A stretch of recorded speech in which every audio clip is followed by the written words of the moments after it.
मैं पीड़िता Badoli rape case में जो पीड़िता है, आपके सामने अपने जो मेरे साथ बीत रही है आज की डेट में वो बताना चाहूँगी।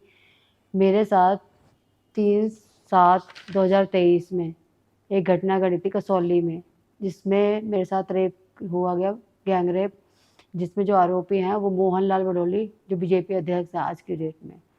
सेकंड पर्सन है रॉकी मित्तल जो एक सिंगर हैं, जो बीजेपी और कांग्रेस में गाने भी गाते हैं, पार्टी के गाने भी गाते हैं। मैं उनके बारे में बताना चाहूँगी। उन्होंने मेरे जब मैंने एफआईआर कराई उसके बाद उन्होंने सत्ता का इतना इस्तेमाल किया मेरे को बिना बताए। हिमाचल पुलिस ने 2 तारीख में मेरा केस बंद कर दिया। मेरा केस बंद हो गया है, हिमाचल जो लोअर कोर्ट है वहाँ से बंद हो गया। उसके बाद मैंने दोबारा से चालू करवाया सेशन कोर्ट में, जो अरविंद मल्होत्रा जी की जो कोर्ट है सेशन कोर्ट में, वहाँ मेरा जो केस है वो ओपन हो चुका है और नेक्स्ट तारीख उसकी 5/7 की है, जिसमें बहस की सुनवाई होगी। मैं बताना चाहूँगी आजकल मेरे को इतने थ्रेट्स मिल रहे हैं, मतलब आजकल क्या शुरू से ही मिल रहे हैं। मैंने अब हिम्मत करके आगे आने की कोशिश की है तो लोग इतना प्रेशर बना रहे हैं कि मेरे हस्बैंड को मारने की धमकी, मुझे मारने की धमकी, मेरी फैमिली को गायब करवाने की, सब इतनी धमकियाँ मुझे मिल रही हैं। मैं कॉन्फ्रेंस करने जाती हूँ तो मुझे धमकियाँ मिलती हैं, कुछ बात कहने जाती हूँ तो अभी भी यहाँ पे पंचकुला पुलिस सिविल में घूम रही है, जिनका यहाँ अभी कोई रोल नहीं था, वो यहाँ क्या कर रही हैं वो। पंचकुला पुलिस ने मेरे पे इतना प्रेशर बना रखा है, उनके ऊपर इतना प्रेशर है कि वो मेरे ऊपर दबाव बना रहे हैं, उन लोगों के ऊपर नहीं बना रहे हैं। मेरे ऊपर ही दबाव बनाया कि मैं केस पैसे वैसे लेके केस साइड हो जाऊँ। पैसों का लालच दे रहे हैं, मारने की धमकी दे रहे हैं। मेरी फ्रेंड को कॉल्स करके बताया जाता है कि उसको बोलो समझा लो, वरना उनके लिए 1-2 करोड़ कोई मायने नहीं रखता, वो मुझे गोली मरवा देंगे। ये बात मेरी फ्रेंड को ऑन कॉल धमकी आई है। अब बताइए मैं क्या कह सकती हूँ इसमें, मेरे को मतलब इतना प्रेशर कर रहे हैं ये लोग। मैं अब फिर भी पीछे नहीं हट रही हूँ, लेकिन लोग बाज नहीं आ रहे अपनी हरकतों। मेरे पास सबके खिलाफ सबूत है।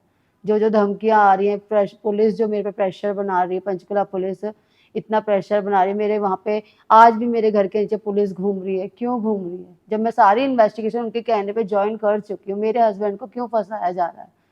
मुझे कहते हैं आप साइड हो जाओ ले देख के, नहीं तो आपको हस्बैंड को झूठे केस में फंसा देंगे। मेरे हस्बैंड को भी कॉल्स आए हैं, फेक केस में मुझे भी फंसा चुके हैं वो ऑलरेडी, हनी ट्रैप के फेक केस में फंसा चुके हैं, जो मेरा इसमें कोई रोल नहीं है। जिसका रोल है उसका नाम भी नहीं है केस में। जिस लड़की ने धमकी दी है वो मेरी ही फ्रेंड थी पूनम, उसका रोल है, बट उसका उस केस में कोई नाम नहीं है। मेरा नाम क्यों है? मेरे वॉइस सैंपल लिए, मैंने उसके लिए भी हामी भर दी, बट उन्होंने मेरे से प्रेशराइज, जबकि मैंने डिनाई किया, मेरे को झूठ बोल के वॉइस सैंपल के लिए बुला लिया। बुलाने के बाद उन्होंने वॉइस सैंपल के, जब मेरे वॉइस सैंपल देने की बारी आई तो मुझे कहा कि मुझे पूनम की लाइन बोलनी है। क्यों?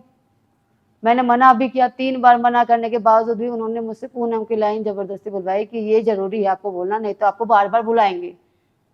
एक हैरेस करने वाली बात है, मुझे एक हैरेस किया जा रहा है कि मैं केस से पीछे हट जाऊं। पूरा प्रेशर है मुझ पर दबाया जा रहा है। मोहन लाल बडोले ने सत्ता का इतना गंदा इस्तेमाल किया। बीजेपी पार्टी की मैं फैन हूँ, आज भी बीजेपी को बहुत मानती हूँ, बट ऐसे लोग उसमें भरे पड़े हैं, गंदे दरिंदे, जो कि जिसकी कोई लिमिट ही नहीं है। इन्होंने इसे गलत भी किया, वो सत्ता का इस्तेमाल करके मुझे रोक भी रहे हैं, मेरी फैमिली को परेशान कर रहे हैं। मेरे जो साथ हैं, सपोर्ट में है, उन लोगों को परेशान किया जा रहा है, उन लोगों को धमकी दी जा रही है। मुझे तो मिल ही रही है। अब बताइए मैं कहाँ जाऊँ, किससे मैं मैं अरविंद मल्होत्रा जी ने मेरे केस एडमिट किया, बहुत शुक्रिया है उनका, माननीय अदालत जी का, जिन्होंने मेरा केस रीओपन किया। आज वो बहस की सुनवाई पे पहुंच चुका है, बट मैं किससे गुहार लगाऊं, कहाँ जाऊं, मैं कितना गिड़गिड़ाऊं मैं लोगों के आगे, कहाँ जाऊं कि मेरी सुनी जाए। मैंने इतनी कॉन्फ्रेंस की, लोगों से रिक्वेस्ट भी की। मैं ये नहीं कह रही मेरे सपोर्ट में लोग नहीं, काफ़ी लोग हैं जो मेरे सपोर्ट में हैं, बट आज भी कई लोग मुझे झूठा बताते हैं। अगर मुझे पैसा लेना ही होता तो अब तक मैं ले दे के साइड हो गई होती। मेरे को तो ऑफर मिल रहे हैं, वो लालच दे रहे हैं मुझे, बट मुझे अपना केस लड़ना है, मुझे अपनी बेटी को चेहरा दिखाना है फ्यूचर में। मेरी छोटी सी बच्ची है, मुझे फ्यूचर पे मुझे है, कानून पे पूरा भरोसा है, लेकिन कुछ लोगों ने उनको भी बदनाम कर दिया। सर, इतना प्रेशर मुझ पे बनाया जा रहा है, मेरे हस्बैंड को बेमतलब में इस केस में इन्वॉल्व कर रहे हैं। झूठे केस में। मेरे पास और रिकॉर्डिंग्स हैं, धमकियाँ आती हैं कॉन्फ्रेंस से पहले कि अगर करूँगी तो ऐसा कुछ हो जाएगा। मेरी फ्रेंड को कल पे मारने की धमकियाँ। क्यों? अगर मैंने कुछ, उन्होंने कुछ नहीं किया तो मुझे पैसे क्यों देते हैं? क्यों दे रहे हैं? लड़ो ना केस, फिर आप भी लड़ो। अगर मैं झूठी होंगी तो मैं हार जाऊंगी। अगर मैं झूठी होंगी तो मैं हार जाऊंगी ना। ज़्यादा से ज़्यादा क्या होगा? ज़िंदगी तो नरक वो कर ही चुकी है मेरी। मेरे पास मरने के अलावा कोई ऑप्शन ही नहीं बचा, लेकिन फिर भी मैं हिम्मत करके आगे चल रही हूँ। मैं बस एक गुहार लगा रही, प्लीज़ मेरा सपोर्ट कीजिए। इस केस में मैं जितना कर सकती हूँ अपने पूरे एफर्ट्स लगा रही हूँ। पुलिस को सारा सपोर्ट किया है मैंने, कोई इन्वेस्टिगेशन ऐसी नहीं है जो मैंने छोड़ी, लेकिन वो मेरे उस चीज़ का गलत इस्तेमाल हो रहा है अब। जब आपका जो लोअर कोर्ट है उसी में आपके फाइल बंद होगी, तो आपको क्या उम्मीद है कि हायर कोर्ट में जाके क्या मिलेगा? सर उम्मीद पे ही दुनिया का आया मैं।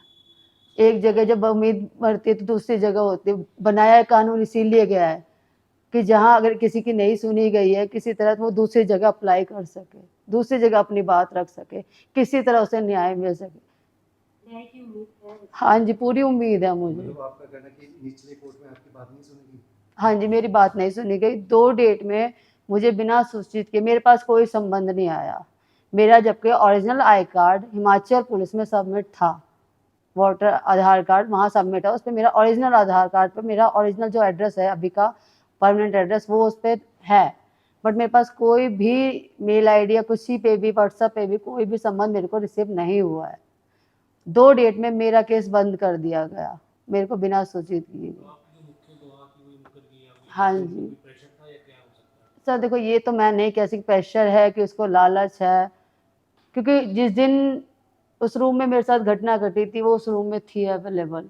उस दिन भी उसको डराया गया था। एक रूम में उस लड़की को कोने में बैठा दिया, उसके सामने ये घटना घटी, वो कुछ भी नहीं कर पाई और ऊपर से वो अनमैरिड भी है। मैं ये नहीं कहती कि उसको लालच है, लेकिन कहीं ना कहीं वो मुकरी है। मुझे अब उसे लड़की कहते शर्म आ रहा है कि वो एक वही है जिसका वॉइस सैंपल आपको देने को हाँ जी, मेरे को मजबूर किया गया।